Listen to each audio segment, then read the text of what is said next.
Okay, so the powers went out. You haven't had your cell phone charged because you've been dinking around on social media, but you did have your Baofeng radios plugged in so you could listen in for weather or whatever. And it's just convenient that they also...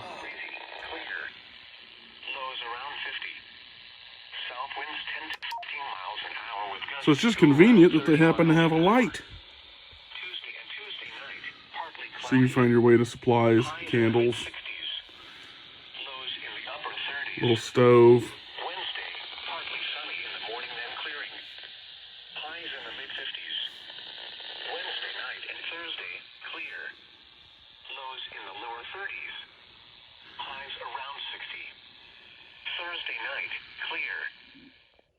Okay, so that was just sort of a few second scenario I'm saying, and just trying to illustrate why these are a decent thing to have.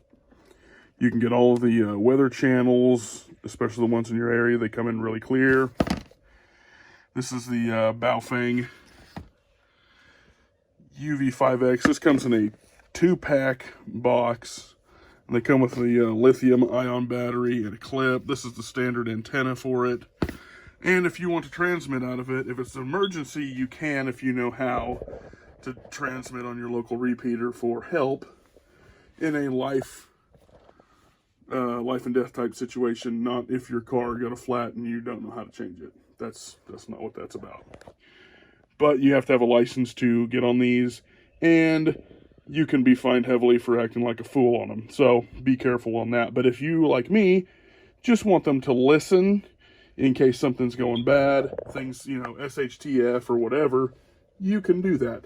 Anybody can listen. So that's definitely one reason to have these to start with.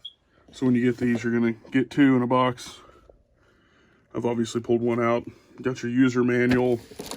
These apparently need a firmware update because it doesn't want to save channels if you're getting the uv5x. So I found that out after I bought them. But anyway, the contents of buying the 2-pack, and you can only buy these in the 2-pack right now, but you can buy the uv5rs, which is what I should have bought, in a 6-pack, a 12-pack, extended antennas, 12 chargers or whatever, however many radios you got. And you can get these, and these do not look of utmost quality, but usable. I haven't plugged it in and used this yet. Your little clip and your screws, so you can put it on molly gear or put it in a pouch or put it on your belt loop.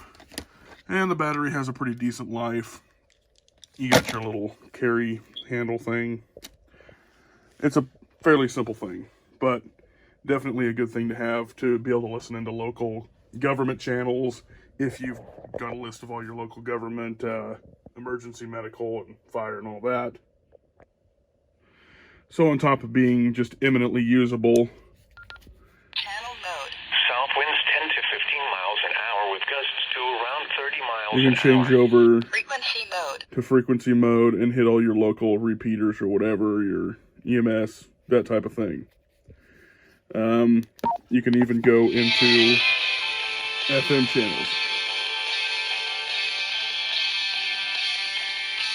Not the most high quality sound, but 98.3 KKAG. Usable if you want to use it on a hunting trip to listen in for weather or listen to the radio. The batteries last quite a while, and if you bring a spare battery, it should get you a weekend of listening for several hours. So it's just one of those things that I'm starting to get into with these. You can set up comms for whatever mutual assistance group or people you got together if things go bad, all your friends that plan to hold up on a piece of property or things like that. Communication is going to be one of those things that people have neglected, and I've kind of done that in the past, trying to remedy that, and I plan to buy more of the uv5rs, not the 5x's, for a few programming reasons, but these are workable.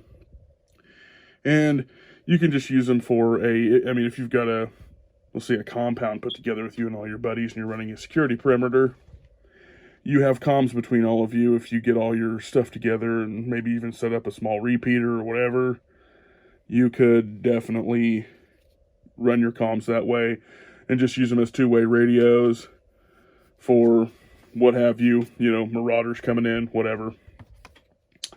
Really, really usable radios are about $35.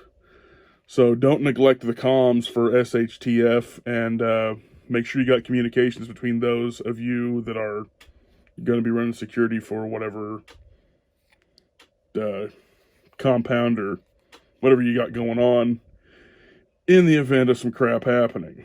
So that was just kind of a little introductory on these. I plan on getting some more of these and learning a lot more about them, and possibly even going and getting a license. But initially, my thoughts on getting them was, I want to know what other people are doing. I want to know what's going on. And you can safely do that without a license.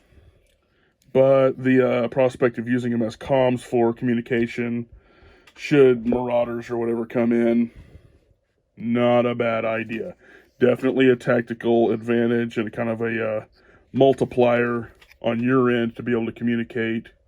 You can get lapel mics, extended antennas, extended batteries, car chargers, and if you got solar hooked up, you can just use your solar to charge these batteries. So you'd have at least a listening device grid down if you set up your electric in a fashion to charge these and other things that would be essentials for your compound. So just something to talk about, something to think about here on these.